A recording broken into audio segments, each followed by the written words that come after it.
And now I'm talking to Carine Mambou, the Programme Manager from the Africa Solidarity Centre. I'm here today at Amiens Street in the centre itself. Carine, welcome back to Near FM.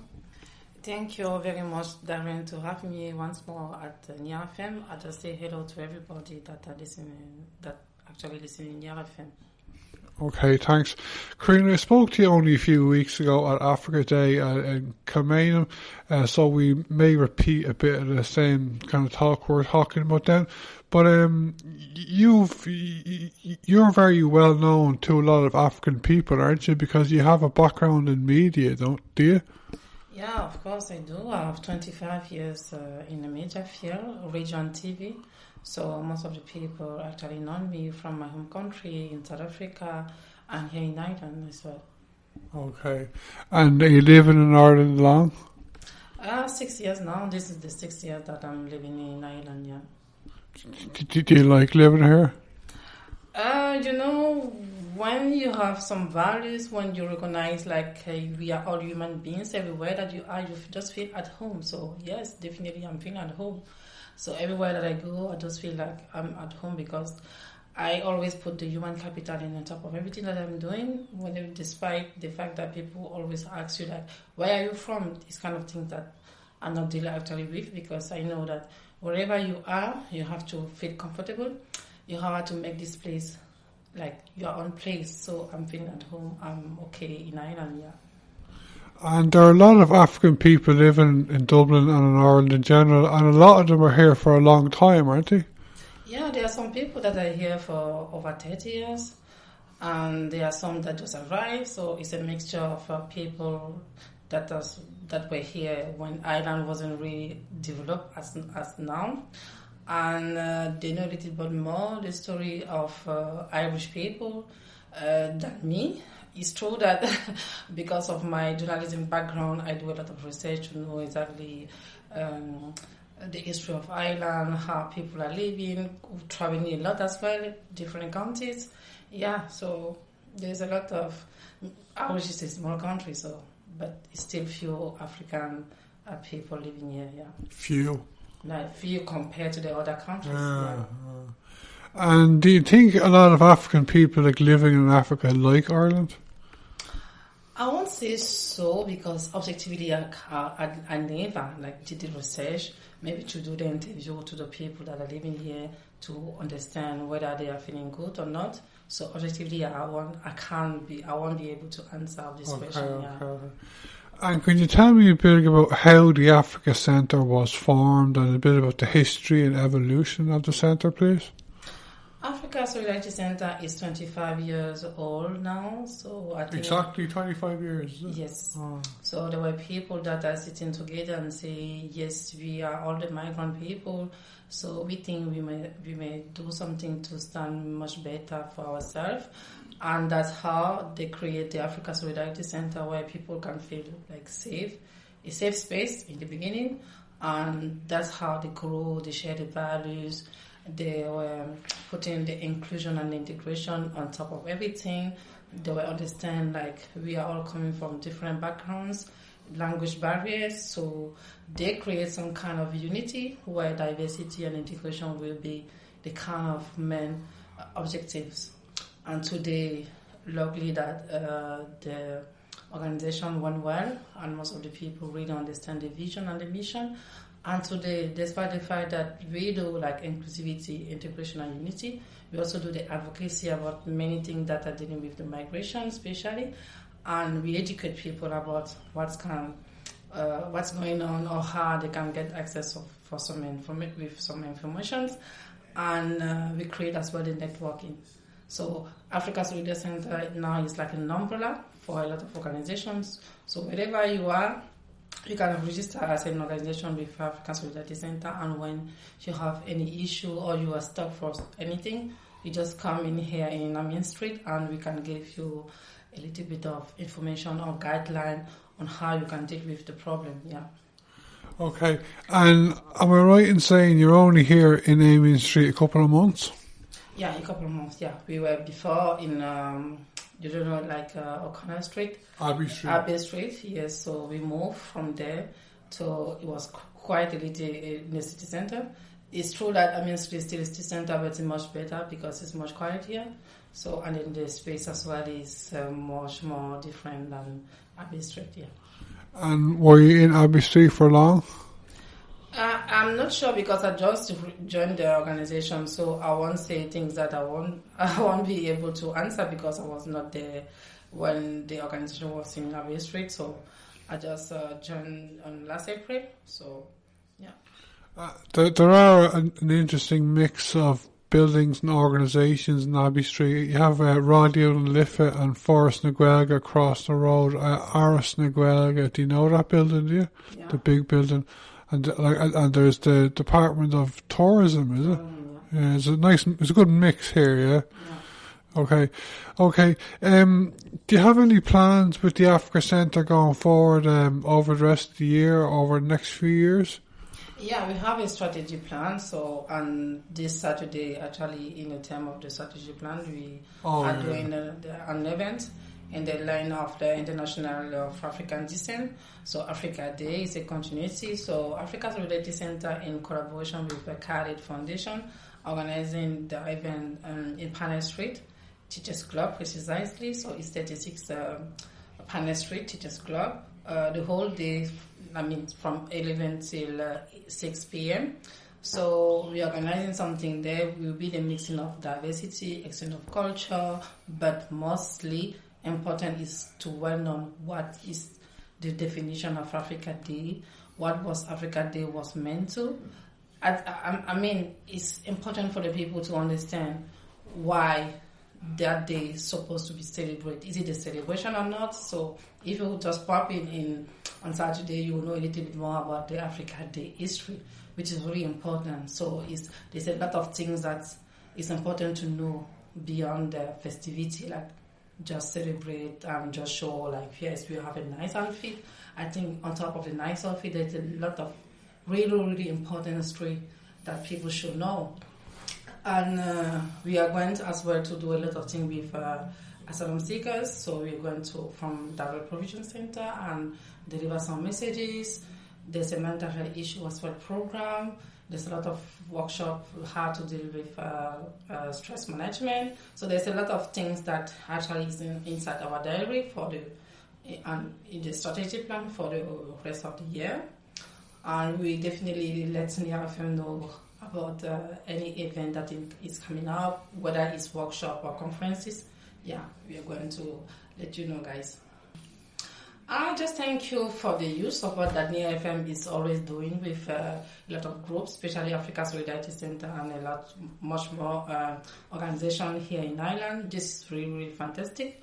We know that it's always good to communicate, but how to communicate and who to go to, we don't know. But actually, NRFM is doing the marvelous job, and then it's come to the organization and let them have the proper voice. So thank you so much for NRFM. Thank you for all the staff members there, and especially to Mary and you to Darren. So thank you very much to catch your time and come here and listen to us, give us the proper voice to push further our work. So thank you. Great, thanks, Carine. And now I'm talking to Lassane from the Africa Solidarity Centre here on Amiens Street. Lassane, how's it going? Lassane, can you introduce, I know you to be on NRFM fairly regularly on a Friday on Mary's programme, but for the benefit of our listeners on a different programme, Global Solidarity, I work with Tony Fitzsimons. Can you tell our listeners on Global Solidarity a bit about your background and what your job here is with the Africa Solidarity Centre? Thank you very much, Darren. My name is Lassane Ouedraogo. I am actually the acting secretary of the Africa Solidarity Centre Ireland. I was a former chairperson. And professionally, I work with Trinity College and I work with the Global Office as a University of Sanctuary Support Officer. So my background is community development, social justice, kind of integration issues. I study political science and I did my international relations studies in Dublin City University. And this is my passion, working on, addressing issues that affects us all, and particularly what is many activists stand for campaigning for social justice, advocating for communities, representing those who don't have voices. You will know by looking at my background and my profile and some of my previous talk that I come from refugee background. So what is happening in the island with asylum seekers and migrants is something that is appalling, and I'm addressing that constantly, that we need to do better, Darren. Carine was telling me there a few minutes ago that she's from South Africa. Are you from South Africa as well? No, I'm from the land of the upright men. It's known as Burkina Faso. Okay. But the meaning of Burkina Faso means the land of upright men, or the country for men of integrity. Yeah, I have an interest in place names, but I don't know much about them outside Ireland. Yeah. So, let's say if you know Africa, you know Ghana, Togo, Mali, Niger, we share border with these countries. But we will be, if you are interested in politics and what is happening right now in West Africa, as known as the Sahel region, you will know that 3 of the former French colonies have, kind of split away from the Francophone system. Not the Francophone system, but under the French colony and authorities, and they formed what we call the AES, the African Alliance State, where they want to be truly independent and be responsible for the future of their own people. I am one of the Burkina Faso is one of the countries where we have a young president, one of the youngest, to say 34, 35 years old, who is coming from a military background but standing for good causes. So yeah, it's easy to refer with Ghana, which we share border with. So do you speak French as well, do you? Yes, French is our colonial language, but we do have more than 100 local languages. My tribe is mostly the bigger tribe in the country, which is about 52%. But we have other languages like Jula, Fulfulde, More, and Gurumanche. That's tribal languages. But we are kind of interlinked, because one of the good things about Africa and Burkina Faso is that we, depending on whatever your tribe is, we are interconnected. We have historical links, and we have family links, and we have social links. So we live with one another in peace and love. You mentioned migration there a few minutes ago, and I saw you speaking on VMTV on Virgin Media Television about this a few weeks ago. Like, migration is a huge issue in Africa and all around the world, in Europe. And I believe, am I right in saying that a big driver of it is climate change? Darren, I will disagree completely. I'm one of the boldest migrant that doesn't want to shy away from the truth and the reality. Climate change is a serious issue. It has a real impact on how people move from one place to another. But the real challenge we have in Africa is being kind of told or misinformed or misguided that Africa is truly independent, while we haven't been really independent. All independencies in Africa, I've been saying it. I remember a few years back meeting with one of the Irish ministers in Brussels, while I was challenging them of the wrongdoing by the West and the continent that keep the continent impoverished, underdeveloped, and facing a lot of challenges. The real challenges of migration or African migrant, leaving African migrant, is the structural system that was put in place before independence and after independence that had kept putting puppies, government who are corrupted government, government who can't take truly bold decision for their people until they get the decision validated by the former colonial masters. These are things that we need to be bold enough and talk. And when I'm even talking at the African Diaspora News, I keep calling the West, the European people, the good people, to open their eyes and listen and re-educate themselves about the truth. Because we've seen Mali, Burkina, Niger, where militaries are in power, doing better than those we call democratically elected presidents. However, they have been rejected, challenged, because we are brainwashed to believe that democracy is only about electing people, while we know that whoever is in the power will always be kept in the power because he has the means to remain in power. And those we elect through democratic process have always been designed, shaped by the former colonial masters. Darren, I give you an example. People can look at it. When I'm talking, I talk with evidences. Mali current president gave a testimony recently when he came to the power after overthrowing the so-called democratic power, democratic elected leader in Mali. The French president Emmanuel Macron called him over the phone and said, the only condition we can work with you was if he accept him to appoint who is going to be the president, civil president, who is going to be the prime minister, who is going to be the minister of foreign affairs.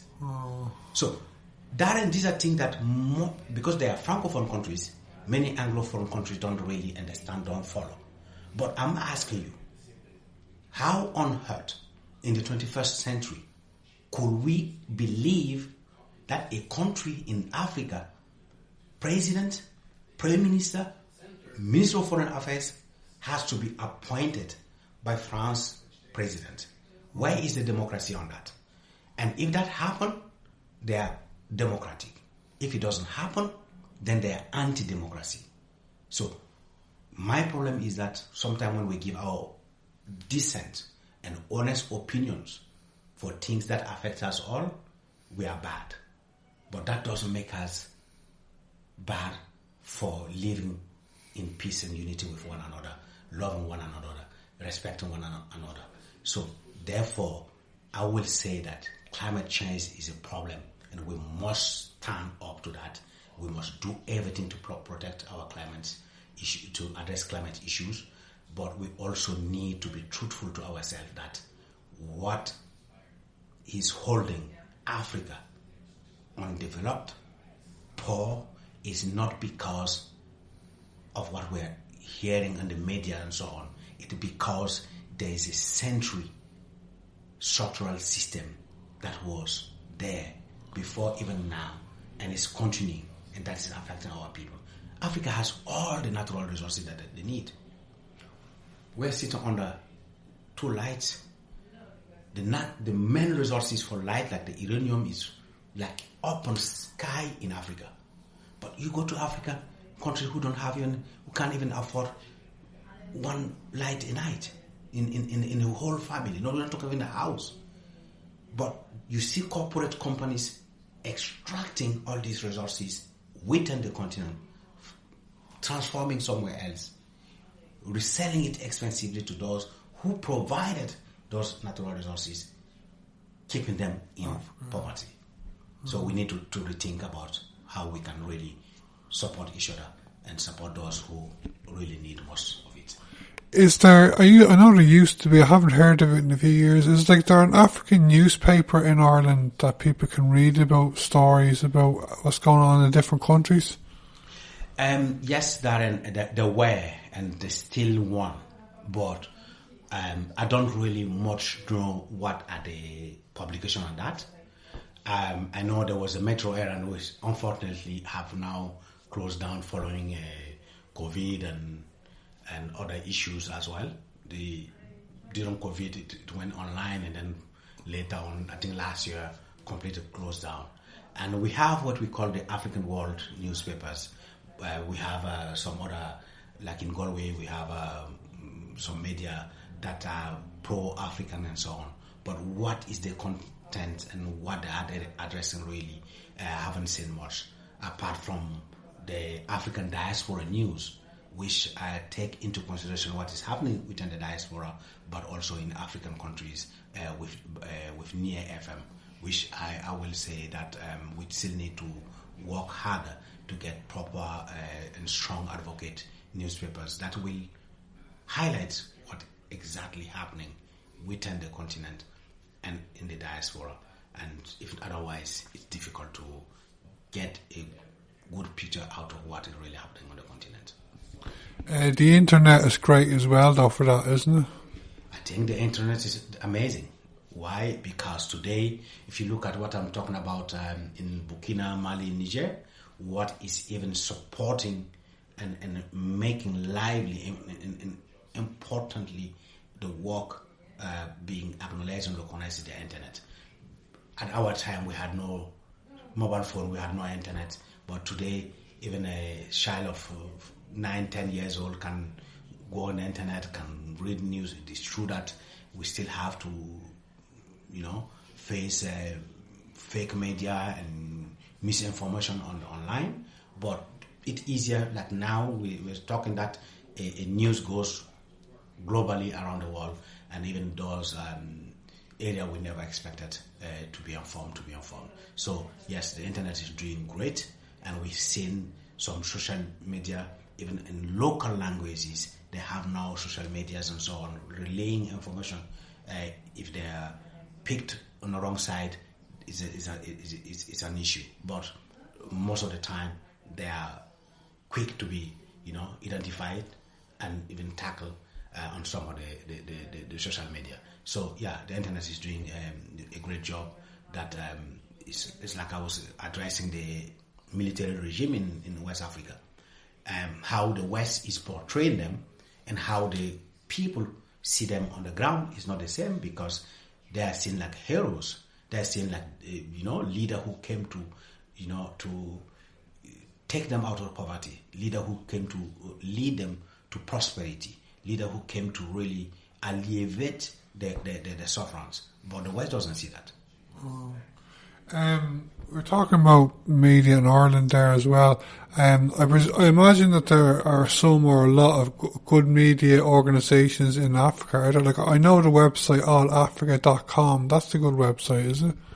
Yes, allafrica.com is or africanews.com is look good website. I read them constantly. I watch them on TV, and this is something that I thought that something I wish I had the privilege or the means to do similar here, because the sources of information can be connected all over the world, and they're addressing issues that happen within the continent, and they relay also information globally around the world. And sometimes if you look in terms of the feed, in terms of the source of information, they are something a media that I trust. But how that media is controlled, who founded it, I have no idea. And often we say that the hand that feed you cannot be beaten. So sometimes we have to wish that things goes the right way for the internet, the majority, not for the few.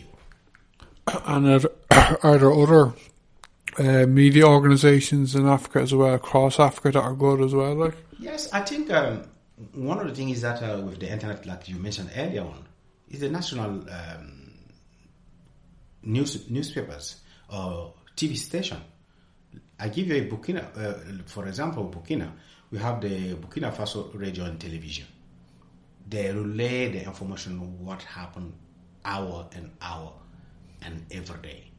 However, it's a French, but if you go on the website, you could also translate some of the news in English. You can understand them. So in every country, we have those national and local media. We have independent news, we have government source news, and we could always do comparative information to see what one says and what another says to get the truth out of it. So I will encourage people in Burkina, for which I know well and I follow every day, you have a terrorism that is going on for the past few years. Terrorism that have been attacking civilians, almost 2 million internally displaced. But if you look at the government media report every day, the army work on the ground, the defense forces and the volunteers that have came together to fight the terrorists, we see all update on information of what's happening. It's challenging that sometimes when the media, Western media goes into a country, they pick up the information that they want, or even they make it up on how they want to be seen.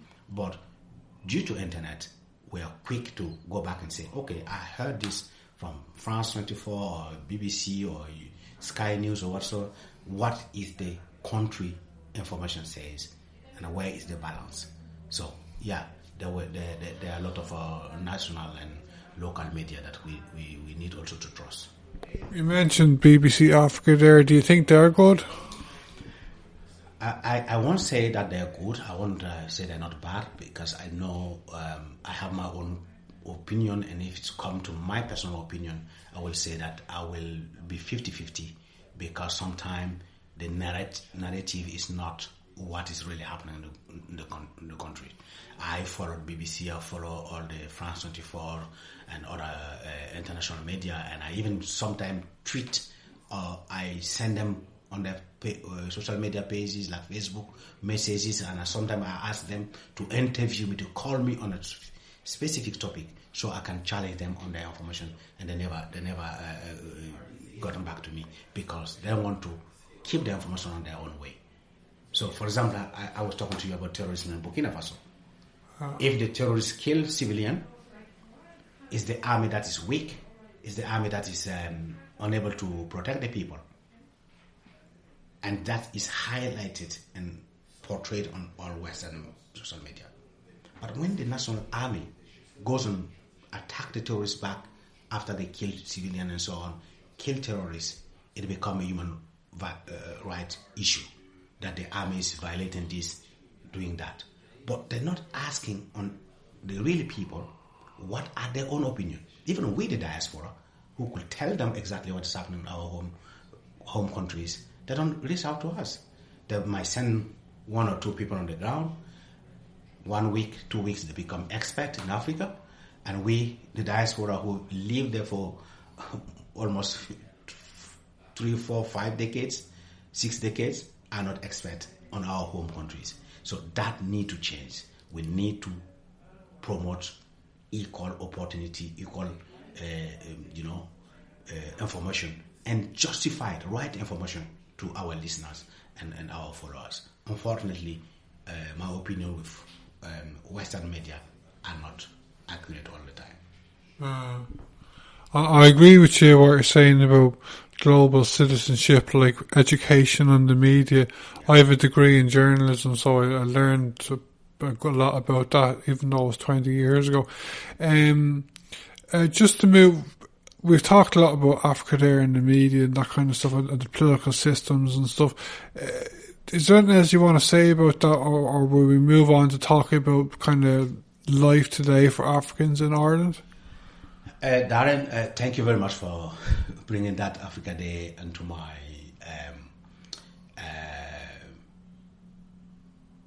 view. I will tell you that Africa Day celebration is good. I see that many areas, many countries are now celebrating Africa Day. Africa Day, as I always say, African people who are celebrating Africa Day need to be decent to themselves. They need to rethink, because Africa Day is known, or was initially innocent, at the beginning of on the 25th of May 1963. What was the purpose? The anniversary. The Africa Day was Africa Liberation Day, because it's about what we celebrate. One part about the culture, but other element of Africa Liberation Day, it's about continuing to make sure that African people are free. It's about making sure that we are economically independent, socially independent, politically independent. What I see on all Africa Day celebration in Ireland, even though some areas have considered the Pan-Africanism and the liberation side, many are more into culture, music, dance, and food. On its own, it's not good to really liberate Africa or liberate our people here, because we can still see, living in Europe for almost 20 years, that there are still some laws, policies that holds us back, that discriminate us, that doesn't treat us equal or give us equity opportunity. So we need to review how we celebrate Africa Day. But in the meantime, it's a good thing that we bring our cultures, our knowledge to other areas so that they can join us in celebrating. But we need to have more allies in tackling the main important issues that hold us back in, developing, accessing to same opportunities as any other citizenship. Do you want to tell our listeners a bit about these policies that are holding you back in Ireland and the EU? Yes, I can tell you migration is one. I think you've seen how in the 21st century Ireland decided, despite all our position at global level, to leave innocent and vulnerable people on the street under snow and rain, wind and cold, and we call ourselves a democratic country, a country that stands by all means to the standard of international laws. That is a problematic for me. I know how many years I spent in the asylum system to become a refugee or become an Irish citizen today. It wasn't easier for me, and I know many who are on the street today that were treated badly, who are going to become, maybe in the coming years, Irish citizens, European citizens, who are going to contribute to this state. What we do to them today is going to reflect in their journey tomorrow.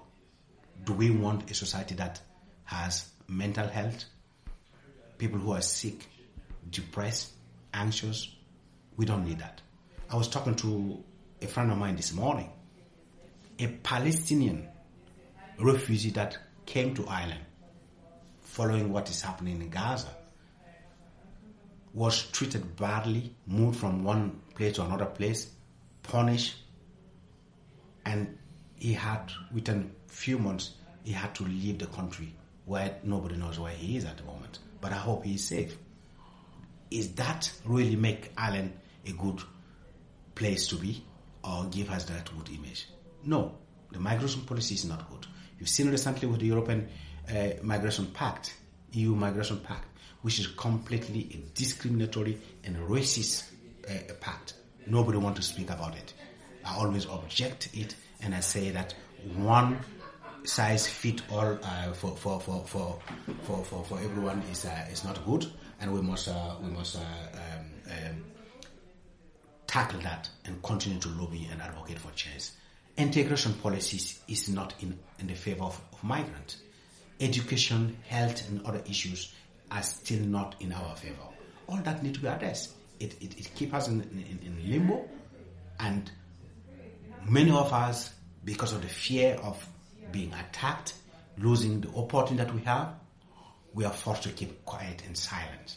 And I'm not that type of migrant, because I left my country because of being, politically abused and violated, and no matter what, I think I still stand on my feet to speak loudly and louder against all these policies that doesn't really do good to migrants. We need to address that. Yeah, just along with migration and integration, I think it'd be great if it was on the Africa Centre website or whatever, a list of every area where Africans are having problems in Ireland. Thank you very much, Darren, for addressing that. Like I told you, the Africa Centre remain one of the unique organizations that is underfunded because of our position. We don't really address, maybe sideline with everything, putting us in a difficult position in terms of funding. So because of that, we have difficulties in having the staff that we need. We have difficulties of having the necessary, support that we need. And if you look at our website, we only have one person who is dealing with many other things and updating the time. If there's a lot of things that we're doing that is not even recognized because it doesn't go on the website, only on our annual report and so on. But look, we have a lot of policies that can be accessed on our resources. Where even we mentioned about the Africa Day earlier on, when the Africa Day was going through, we were celebrating in Phoenix Park, we submitted to the Department of Foreign Affairs a policy on how that could be celebrated better. Unfortunately, it went from worse to worse, and right now everyone can just go and apply for 500 or 200 or 1,000 euro and organize whatever they want, which does not really synchronize the unity our founding father wanted to see, and that's the issue. But I will use this opportunity to call for expertise. Like if you anyone who is really passionate. Call for what? Call for expertise, like expert. Those who have the necessary knowledge or support, who can volunteer with us and could help us update things to be visible online, on social media, on the website. We'll be happy. We do one thing for me to rectify here on view of many people think that when we say Africa Center Island, it's only for African and people of African descent. No, Africa Center is full name is Africa Solidarity Center Island, which is open to Irish, European, anyone. It is not only Africans. If you have time on Saturday, come to the Teachers Club. We have a program, social event at the Teachers Club in Dublin, and you will see the mixture of people who are going to attend. So, effectively, we do a lot of work in terms of policy. We do a lot of work in terms of, lobbying, advocacy, migration issues, development, education. You will see behind you we have a books there, publication, education resource book called Africa Also Smile. It's about promoting, it's a development education tool that will promote a positive image about the continent and the people of African descent. All that is not really visible, but this is our work on the ground. If through your microphone, if there are people who are really passionate about Africa and African people in Ireland and want to work with us, they are welcome. And we hope to get in the coming days or weeks, more staff, more volunteers who can help achieve our goals. Okay, it's great talking to you today. Thank you very much for your time. It's a great to have you and to be interviewed and to know what we do and what we stand for and how our opinion and view on some of the issues that affect us in terms of policies, in terms of migration, in terms of living in Ireland, which remains challenging. One thing I know it's challenging, but we've seen how through social media, migrants who are standing for local election and EU election are being bashed and attacked by far-right and nationalist people or racists online, but nothing is done. I use this microphone to call the government to do more to protect all of us. They are our government. They are not there for one political party or themselves, but it's for everyone to be protected. We need to be able to have a government that put people before their own interests and making sure we live with one another in peace, in unity, and in solidarity. But we've seen that this is drifting away. Our unity is completely being ignored. Living in peace with one another is no longer in the agenda of the government, and we can see some people being attacked, damaged by people who don't really know the meaning of integration. So it is the government obligation to do something to bring us back together, to live with one another in peace and unity. And I hope after the election, things will be better, and the election will reflect what we are hoping, but not what we are fearing and worried about. Because if the nationalists or the far right people get elected as we were worried, things are going to be difficult for even the current government to move around or to implement their own policies. So that's my call to the government, to remember that everyone in this country must be treated according to our constitution equally, given the same opportunity and protected at the same level. Thank you, Darren. Okay, thanks very much. I'll talk to you again.